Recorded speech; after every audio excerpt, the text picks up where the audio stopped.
Fears for thousands of Brits trapped in Sudan while diplomats are airlifted out. As violence intensifies, with hundreds now dead, the government rescued British diplomats, but not the thousands of British nationals who've been told to stay indoors, contrary to many other countries. The UK government told my dad to stay put. We find out 18 hours after the evacuation that they've gone. The consulate is now shut and you're on your own. Also this lunchtime, the midday deadline's passed and the nurses' strike is still on for this weekend. So does this mean the government's taken them to court? If you're putting off going to the dentist because it's pricey, you're not alone. A quarter of patients are doing the same. Kate reveals all about Prince Louis's 5th birthday on a visit to a baby bank and... If you don't get 4 tens for that, I'm going to go home and pickle my walnuts. A top bloke and a gorgeous colleague. The showbiz world celebrates the life of Len Goodman, who's died.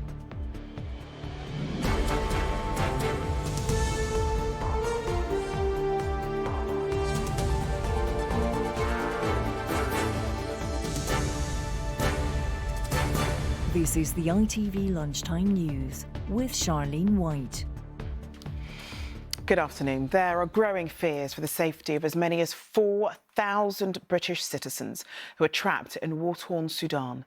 They've been left stranded, with the government here telling them to stay indoors and await further information. But after British diplomats and their families were airlifted out yesterday, there's increasing pressure on the government to get regular British nationals out too.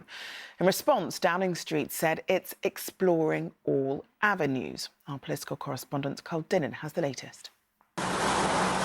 In the early hours of this morning, a Dutch Air Force transport plane rescued Dutch and other citizens from Sudan. More than 1,000 EU citizens have so far been evacuated, although the UK Special Forces-led rescue over the weekend was limited to 30 diplomatic staff and their families. The Foreign Office is advising remaining UK nationals to sit tight. The only advice the Foreign Office can give is to stay indoors and await further information. The situation outside on the streets of Khartoum is incredibly dangerous. We recognise that some people with intensive local knowledge may make other decisions, but they do so at their own risk. The only advice we can give is to stay indoors and keep safe. But with intense fighting continuing on the streets of Khartoum, the families of British nationals are feeling abandoned. The UK government told my dad to stay put, and they told my sister that he's high on an evacuation list. And then we find out 18 hours after the evacuation that they've gone. The consulate is now shut and you're on your own. 2,000 UK nationals have registered their presence in Sudan with the Foreign Office, but it's estimated the full number could be double that. Fighting erupted on the 15th of April between the army and a paramilitary group known as the Rapid Support Forces. The two factions had seized power together in a coup in 2021, but the partnership disintegrated over disagreements about returning to civilian rule. Some people are fleeing overland into Egypt, but the route is dangerous and the government is not advising UK nationals to take it. The question for the remaining British citizens in Sudan will be, what about us? So I'm hoping to see a statement in Parliament from the government later today, where I think that will be the central question. What is the plan for the British citizens who are left in Sudan? The government's Cobra Committee will meet this afternoon to consider the UK response to the situation in Sudan. But later ministers will inevitably face questions about why other European nations have, at least up until now, been able to bring out so many more of their nationals than the UK has. So, Cal, Downing Street says that it's exploring all avenues to get Britons out. So have they got into exactly what that is? Well, we know that Plan A is to negotiate a ceasefire and allow people to get out, but that's clearly not working. So Plans B, C, D, E and all the rest involve some sort of complex and dangerous military operation in the midst of a war zone. Now, I'm told that the Ministry of Defence is putting in place its assets. There are reports, for example, unconfirmed, of 2 Royal Naval vessels steaming towards Port Sudan in preparation for bringing people out. But the Foreign Office has not ordered a large-scale evacuation yet. And the question is, why not? Now, other European nations have brought out, as I've been reporting, quite significant numbers of people, but the United States, like the UK, has not started to bring out nationals en masse, and that could simply be a matter of numbers. There are so many there that in this sort of situation, which is so unstable, it is just too risky. Indeed, Turkish nationals who've been going to muster points to be brought out in a group have been shot at, so I think that's one of the problems there. But we've seen this type of situation before, haven't we, Carl? Because it has echoes of the chaos that we saw at the time of the evacuation of Afghanistan, right? Up to a point. I mean, I think Afghanistan was very different in that the US and the UK controlled the airport. The Taliban pretty much controlled the rest of the city. In Sudan, it's not clear that anyone controls anything, and certainly not any Western nations. I think that's why there's a problem. Where some people have drawn parallels with Afghanistan and suggested lessons should be learned is in telling those people who are stuck there whether or not they're going to be rescued or whether they have to make their own way out. OK, Carl, thanks very much for that. A midday deadline has passed for the RCN to call off its strike this weekend in England. It's now looking like the dispute will head to the courts because the government will try to get an order to block the action. Well, Layla Hayes has joined us in the studio. Layla, why could ministers go to court to settle this? Well, this is the latest escalation in the long-running dispute between nurses and the government. The next nurses' strike is planned for the bank holiday weekend, so that's from the 30th of April to the 2nd of May. And for the first time, nurses in A&E, intensive care and cancer departments will be taking part. But NHS bosses and the government say this strike is unlawful. They say the mandate for strike action will actually expire during the strike period. So, as you say, they set this midday deadline for today, asking the Royal College of Nursing to call off the strike. That deadline has now passed, so they could be now facing legal action. So what have the RCN had to say then? Well, the RCN say they have no intention of calling off this strike. They have accused the government of bullying. They have said the threat of legal action is disgraceful. And of course, this could actually galvanise nurses further. They have already rejected a 5% pay offer. And right now, it looks as though both sides could be heading for the courts rather than the negotiating table. All right, Layla, thanks very much. An inquest's begun into the death of a young army officer cadet. Olivia Perks, who was 21, was found in her room at Sandhurst Military Academy in February 2019. Well, Ellie Pitt is at Berkshire Coroner's Court for us. Ellie, can you take us through what was heard there this morning? Well, Charlene, this morning we've heard the statements from Olivia's parents describing their daughter. The coroner read out their words, and her mother described Liv, as she was known, as a wonderful, captivating and vivacious girl, and her father remembered her enormous sense of fun.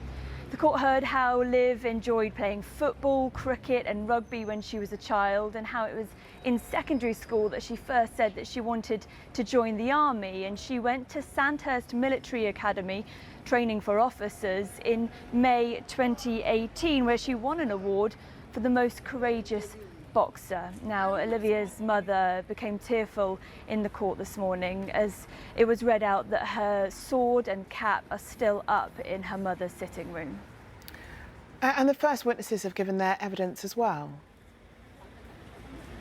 That's right. Colonel Rob Manuel has been giving his evidence. Now, he led the military service inquiry into Olivia's death and told the court how she was in a relationship with a member of Sandhurst staff, which is not allowed under their policy, and that Olivia had talked about wanting to end her life while she was drunk on a trip in July 2018.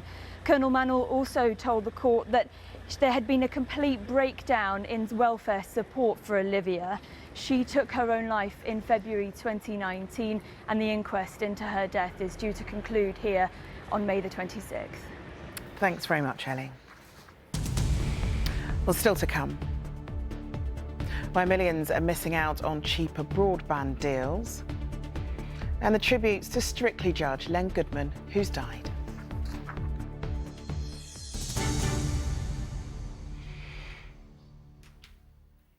The cost of NHS dental treatment in England is rising by 8.5% today. The British Dental Association says up to a quarter of people are either avoiding or delaying going to the dentist because they just can't afford it. Well, let's take a look at what you'll pay from now onwards. The price hike means the cost of a Band 1 treatment, such as a checkup, will increase to £25.80, while a Band 2 treatment, such as a filling, will cost over £70, and a Band 3 treatment such as dentures will cost over £300. We're joined now by the chair of the British Dental Association, Eddie Crouch. Thanks so much for talking to us this afternoon. Have you seen, or have colleagues that you've spoken to seen patients who are simply delaying treatment because it's too much? Yes, and people are making decisions about their oral health based on their affordability and the ability to pay. We've got a situation where patients in Wales are paying £100 less for exactly the same treatment. And if there's a £230 difference between saving a tooth or having the tooth taken out, sadly many patients in this environment at the moment, where they can't afford actually even to heat their houses or feed their children, are making a decision about their oral health that's based on their ability to pay, and that's helping health inequalities widen. Well, Labour MP Mary Kelly-Foy today said that access to the dentist shouldn't be a luxury. Do you feel that increasingly it's been seen as a luxury for many patients? Well, I mean, there's nothing worse than having toothache, and for those patients who really need to see a dentist, it's certainly not a luxury that they want to actually get NHS dental treatment. But it shouldn't be based, I mean, ministers talk about the NHS being free at the point of delivery, but for dentistry, it's never been that for a long, long period of time. And sadly, if any of this additional revenue is actually going into improving the service for patients, 11 million can't get it at the moment. If it was going into extra investment, then we could live with that. But sadly, not a single penny of this patient rise in charges will actually end up subsidising a better service for patients. So what is it that you would like to see happen in that case, Eddie? Because actually in this poll that was done, 38% of people said that dentistry should be fully funded by the government. What would you like to see happen so that people feel as though going to see the dentist is affordable? Well, I think, first of all, we have to secure an NHS dental service for them. And many of my colleagues are sadly walking away on a daily basis from the NHS. We need considerable contractual reform to encourage dentists to actually stay in the NHS. But I've met 5 ministers since I've been chair of the British Dental Association responsible for dentistry, and every one of them says, sadly, there's no more money for the service. If there is no more money for this service, then we need an honest debate with the population and the profession about what sort of dental service this country can afford. Finally then Eddie, can you talk us through what would happen to a patient if they didn't come and seek help, if they did delay it? Because that causes more problems down the line, doesn't it?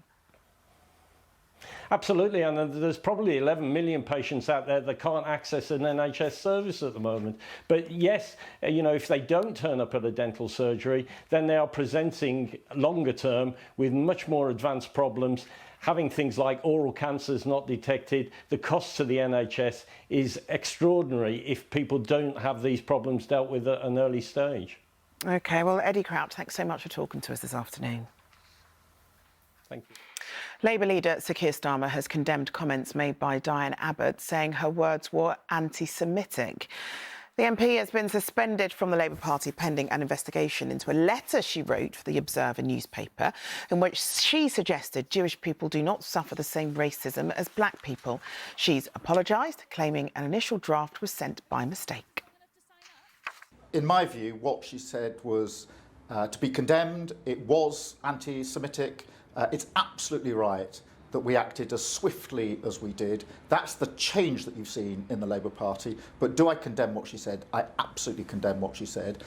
Do I want to show the Labour Party takes this seriously and acts very quickly? Yes, I do, and that's why we acted as swiftly as we did yesterday. Millions of people are missing out on much cheaper broadband deals because they're not aware that there are special discounts for those on benefits. The communications watchdog Ofcom says you could save £200 a year. Kerry Davis explains now how you could save and what those deals are. You could be paying much more for your internet than you need to. Millions are missing out on bargain broadband deals, according to Ofcom, as the majority of people eligible for social tariffs aren't signed up. So what are they? Well, social tariffs are discounted broadband deals for low-income households. So if you receive government benefits like universal credit, you might qualify. They cost between £10 and £20 a month, and on average, that could save more than £200 a year. Plus, social tariffs are usually on shorter-term contracts, and you won't be stung with early exit fees. And don't worry, it's still super fast, so streaming films in HD and making video calls shouldn't be a problem. If you've never heard of social tariffs, you're not alone. Ofcom says that around 4.3 million households can use these tariffs, but only 220,000 of them, about 5%, are signed up. Given the cost of living crisis, they're urging people to make the most of the potential savings. Most major broadband providers offer social tariffs, including BT, Virgin Media and Sky. You can find a list of all the deals available, along with advice for switching, on Ofcom's website. Kerry Davis reporting there. The Italian restaurant chain Prezzo is shutting 46 restaurants. It's blamed soaring energy and food costs. More than 800 people are at risk of redundancy. A cold snap in Europe has led to a shortage of peppers in some UK supermarkets. Morrison's aren't letting customers buy more than 2 at a time, while other stores, including Tesco, Aldi and Lidl, are also limiting purchases. And a lorry driver had a lucky escape this morning after his vehicle was left hanging off a bridge after crashing into a barrier on the M1. It happened in Leicestershire just before 5 a.m. The lorry has now been recovered and emergency repairs are underway. The Princess of Wales has heard firsthand the difficulties faced by parents facing financial hardship. Kate was visiting the Baby Bank charity close to her home in Windsor this morning, where she told volunteers she couldn't believe that her youngest child, Prince Louis, had turned 5. Helen Keenan was there too and has this. Well, she is, of course, a mum of 3 herself and passionate about childhood care and education. And that's what really came across in her visit today to the Baby Bank here in Maidenhead. She joined the volunteers that you can see behind me packing up gift bags. As part of her visit, she met with the volunteers, but she also met with midwives, healthcare workers. She talked about wraparound services and addressed the stigma of using baby banks and food banks. Now, she was having a chat here with Rebecca, who runs the Baby Bank, and she asked you what more could be done to help. What did you say? People like her coming to visit us raises our profile and draws the attention to the work that we and other organisations like us are doing. It does make a big difference then. It makes a huge difference because it spotlights charities and it puts people might not have been aware that this support is available in their area, but they might see a newspaper article about it. They might see this, and that might make someone think, I've either got something to donate or actually I need some help, and then people will reach out to us to get support. She's even offered to come down again already. She has, and we did say we'd put her on tea duty, but to perhaps wear her leggings and trainers. But she's going to come back and help us sort more things. And not alone. Not alone. She's going to bring her children, which is brilliant because we all have our children in at various points, and it's great because children get to see how they can help other people without even realising that they're doing it. Well, there you go then. So Kate will be back again. She'll be bringing her own children, hopefully. And it's needed. There's a huge demand here, and that is just continuing to rise in the cost of living crisis. Helen Keenan reporting there. And finally, Len Goodman, the former head judge on Strictly Come Dancing, has died just days before his 79th birthday. His humour and funny catchphrases helped him become a household name and contributed to the huge success of the show. Sangeeta Kandola looks back on his life and career. Let's hear from our head judge, Len Goodman. As head judge on Strictly Come Dancing, Len Goodman was in his entertaining element. If you don't get 4 tens for that, I'm going to go home and pickle my walnuts. He won an army of fans on the family show with his fair critique and his funny one-liners. Shut up, close the door and call me Mary. You dance like I cook, just chuck it all in and hope for the best. Always delivering his judgment with a broad smile, a twinkle in his eye, and a bit of a song and dance. 7, 6. But surprisingly, Len was a late starter onto the dance floor. At the age of 19, he'd been working as a welder in Woolwich in London and only took up dancing following a foot injury. My mate told me he went ballroom dancing, and I thought, well, I'll give it a go, there's girls there. So I had a winkle picker on one foot, my dad's carpet slipper on the other, and off I went dancing. And you know what? I loved it. Len made his name on the ballroom floor as one of the best in Britain, winning countless competitions, including the British Championships at Blackpool in his late 20s. By the 70s, he stepped into business, setting up a dance school in Dartford. And with his dancing shoes not quite hung up, the bright lights of TV then beckoned. And for a while, he was juggling 2 glitter balls, Strictly here until 2016 and the US equivalent until retiring last year. I'd like to spend more time with my grandchildren and family back in Britain. Len's death following his treatment for bone cancer has shocked many of his former colleagues and friends.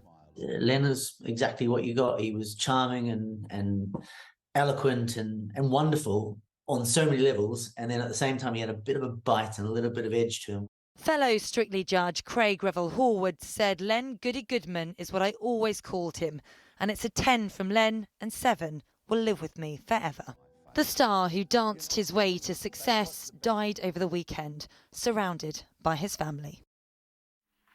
The life of Len Goodman, who's died. Well, that's it from us. Mary's here at 6:30, but from everyone here, enjoy the rest of your afternoon. Bye-bye.